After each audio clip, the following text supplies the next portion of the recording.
We're back, people, and today we're breaking down film on Ethan Robinson, Miami Dolphins corner. They added as UDFA right here at the top of this screen. Continues the trends of corners they've added this offseason in the draft and UDFAs with like BJ Adams, Jason Marshall Jr.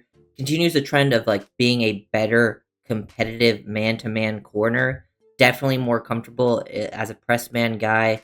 Love his competitiveness down the field. He'll randomly make like some highly instinctual plays, but I don't think like that's his consistency. Can struggle out in space from time to time, but really do like him in those, physical press man-to-man areas. I actually wouldn't be surprised if they look at him, look at how he tested his size, and if they see a nickel guy, I wonder if that's where like he can separate himself from the guys they brought in, because he is very willing to get involved physically, but also his speed. He ran like a 4.55. He's a little under 5'11", 195, so not this small, like not super small, but is at that size where like you could see him thrive in the nickel. I actually think, watching his film and looking at those things, I do think the Dolphins are going to try him as a nickel defender. I think his, transitional ability is definitely better when he can play with more a flat foot read. I think sometimes we'll struggle to transition when he's like opened up his hips and then has to stop and get downhill. I don't think he has the best change of direction skills in those matters, but uh, you know, keep things more simple for him. He's willing to get involved versus the run. So to me, I look at Robinson as like a middle of the pack UDFA, which usually in those middle of the pack guys, like I'm looking like free practice squad guy. I think that is like kind of ideal for him. But like he's in sort of that edge where I'm like, it wouldn't super surprise me if he ended up making the roster, especially with the Dolphins' state of the corner room. But I do think like I still prefer guys like Adams and the other, guys on the Dolphins rosters as of right now. But there are some things to definitely like with his game. Like here, in a soft press, I think he shows pretty good technique in these areas. He stays patient. He stays square. I think he's more comfortable when he's able to stay patient with his feet. Then the guy commits. He gets a little grabby, but he does a good job staying physical without the route stem. He gets a little grabby like right there when he tries to break, but he sort of uses that to slingshot himself and undercut it, and then show the ball skills, good situational awareness to get his feet in bounds. That's just good work. Robinson, I think ball skills is a pretty good trait of his. Like when he has a chance to make a play on the ball, he usually does. But it's definitely that the man to man stuff, like very competitive man to man corner. He's definitely at his most comfortable in this area. Like, and he's a guy that can like. I think this is a reason he could play on the outside, even though he's not the fastest. I think he ran a little bit slower than he actually is. Like I would have guessed like 4.5 flat speed instead of 4.55. His explosive grades were really good though. Like he had like a 42-inch vert, and that's why you can see like when he's in like those flat foot stuff, you can see the explosiveness like out of like how just out of his hips, out of like off of one leg. That's when you can really see it. But he can't carry vertically. I think he does a good job of feeling vertical routes, playing the back shoulder here. Opens up his hips early, not to get beat deep. So pretty good rep there. But I do think like at the NFL level, it could give him more troubles. That's why I think they might want to move him into the nickel. And I wonder like if he does, he played a little bit of nickel. He played at Bucknell and Minnesota as a transfer. I wonder if like that's where like he could take that next step and actually surprise, is like he could be even more of a comfortable nickel. And I think like, his skill set translates to that. Here's just a really impressive play. Like he randomly makes plays like this where it looks like he's one matched up on the outside. Like he goes and makes a play on this ball to like basically close out this game. Looks like they're matched up like one-on-one on this, but he will randomly make a surprise play. Once he sees this guy break, like I think he tries to make like an undercall here. It looks like Minnesota's in some variation of some zone match stuff. But I think once this guy breaks, like he tries to make a call like where he expects two to then push down to this, and he's gonna bail out and try to get over the top of the number two. So once he sees that happens, he bails out.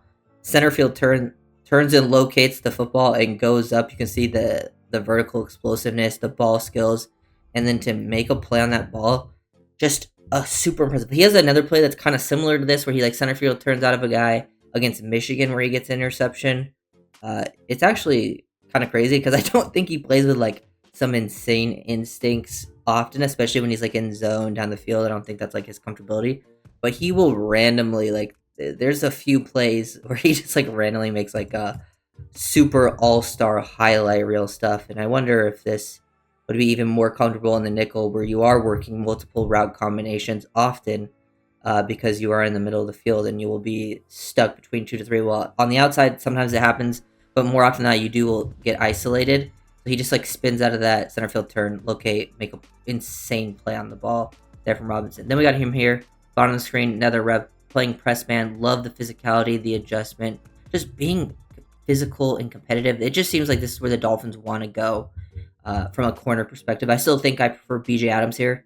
That's why I kind of like, I think Robinson has a little more of a well-rounded game than Adams, and they both have similar strengths and weaknesses. I just think Adams is higher end in the press man-to-man category, and if that's both their calling cards, I prefer Adams. But he does a good job here shooting those hands. He stays patient, stays square. I think plays with pretty good bend, body control. His hands gets a little bit thrown out of his spot, but he's able to recover, get back in a good spot, go up, make it uncomfortable at the catch point. Doing a pretty good job. Like on these vertical plane routes, guy opens up, gets on top of him. He's playing that low field shoulder, but he stays in phase. You can see it better from this angle. Staying competitive. The guy tries to push off.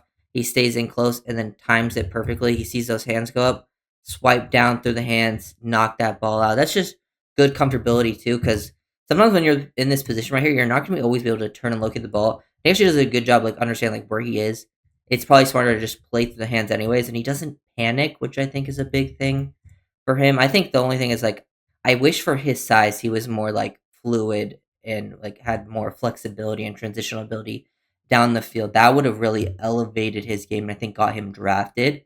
But the other traits I could see why you would pick him up as UDFA and definitely give him a shot, whether it's on the nickel or the outside. So here we go. Got Robinson coming down and making a play versus screen. Get to see this from the boundary, and I think this is a trait that clearly would translate to the nickel. We've seen how many times we've seen it with Kohu coming downhill, making a play versus the screen. I do think he's a very willing tire. I don't think he has the best play strength. I do think he needs to add some play strength because he gets downhill and definitely throws his body, but you can see sometimes he will bounce off from time to time, especially when you there's some things of that happening. Here you see some pretty good footwork. Like as I'm saying, like when he's out in space, he looks better in transitions when he's playing more with a flat foot or like he's doing like these slow gather steps. But like when he's truly backpedaling, he will struggle or like he's already opened his hips. But you can see the transitional ability definitely looks more comfortable here where like he's reading this, the double move hits him and he doesn't like hard break because he was ready to break on this. Like look at his position, he's ready to break, but he doesn't take an extra false step there, which allows him to reset his feet, regather his balance to then stay over the top of this, which shows some pretty good instincts. Like that's what I'm saying. Like when he's in man, whether it's off man, press man, or even match coverage, like he has a very good feel. I think when it's like pure zone, it's definitely not quite his game. Like here's another example of like him just kind of anticipating routes because he's in a back pedal here, and like if he was truly maintaining this pace, like I think he would struggle uh, to change directions. But you can see like he starts to slow down and anticipate this to put himself in a position to break on this comeback. Ball doesn't come his way, but that just shows some good route recognition from the outside, understanding situations, what the other team likes to run. I think he's a smart player in these situations. So, uh, and I think every quote you read about him, like he's a competitor, highly competitive, and I think that shows up on the film. Like here, Pressman ready to break, does a good job like feeling this one because he's got a hand on the hip right there, and he is feeling the hip sink and matching mirror and matching footwork exactly with that. So there are examples of him having some pretty good breaks, pretty good transitions, but I think for the most part, like you could see the stiffness when he's like fully in a back pedal, fully like has to open his hips and like and stop on a dime, change direction. Like, but I think when he's able to anticipate, give himself more efficient footwork, that is when he's gonna thrive more in those situations. Like here, open up those hips, make things simple versus Caden Prather, who ended up getting drafted by the Bills, I believe. Match him on a vertical plane. Does a decent enough job on these vertical routes, which I think could give him a chance to play on the outside instead of a nickel. But I wonder, like here he is. He ends up kind of playing nickel on this route because this guy motions the outside. He gets man to man on this receiver, stays square. And I like this because he stays square patient. You can see the comfortability and press man to man. Guy breaks the inside and look at him communicate and passes off. He passes it off to the linebacker. They're playing man match. And now he then basically replaces the linebacker and becomes like one of those like hooks. He's basically playing now as like a robber type of a rat, basically replacing the linebacker. Ball doesn't come to his side of the field, but it just shows some comfortability and seeing at least some nickel type of rep there, I think, is important for him. Gives him a chance. Here, covering across the field horizontally, like, this is a tough spot to be in, where you're playing outside leverage. You're off like about like a decent amount here. You're off about like 8-ish yards, and he has to close down. He'll take good angles, show some speed. Ball gets knocked down, but if it was thrown here, like, he was in a position to make a play at the catch point. So like he has enough juice to get there in a straight line. So that's a nice example. And then we can see him filling versus run. This is something you definitely need to be able to do as a nickel. Like, they play in a tight, condensed formation, so it gets to give you that sort of feel of a nickel. Identify the run, definitely willing to get downhill, break down, square up, and help take out the feet of the running back. Couple of different of examples of that here from Robinson. Avoid the block of this tight end, dip and rip underneath. Good job. Like, he hits like a cross chop there, almost like as you would see from pass rusher. Like, gets it to the back of the elbow to beat that and make a play versus the run. That, if he can continue that and they do play him at nickel, that is the thing that could really give him a chance over some of the back end of the Dolphins corners on the roster. Because you do look like, this is like, sometimes it's all like there's a numbers game and you got to look at what players can play. Like, you have Kohu, but after Kohu, I don't know who they would really trust at nickel as a backup, because like, I don't think Storm Duck can play there. Maybe they could try out Bonner there, but he doesn't really have experience. I think he's more of like, he would transition to a safety role. I think Jason Marshall Jr. could be a potential with the nickel thing. I think that's something that could be interesting there. But if you look at the back end of the Dolphins roster right now, not a ton of guys with nickel versatility. So if he can show that, that gives him like the best chance of really making the roster. But yeah, like this man stuff, he's kind of like reading through the quarterback display, flat-footed reads. Like, I feel like it's the flat-footed reads, uh, staying patient, square, and allow him to play downhill. He's gonna feel very comfortable in those reps. Like, here's another good job matching, playing through, knocking the ball down from Robinson. Here he is at Bucknell, actually. He has some highlight film at Bucknell before he transferred to Minnesota, which, obviously you're playing some lower tier competition. But you can just see the feel, maintain your leverage. Guy tries to keep working across your face, you undercut it. Uh, Definitely, was a guy creating turnovers in these situations. But yeah, a guy I would like to see transition and get a lot of nickel reps. I think that makes a ton of sense for what Miami is doing and what they have in the room, and it probably makes a lot of sense for giving him a chance to make it. So this corner battle should be interesting. You have a lot of guys that are in that room that are now basically UDFAs. You have a lot of like late draft picks, UDFAs.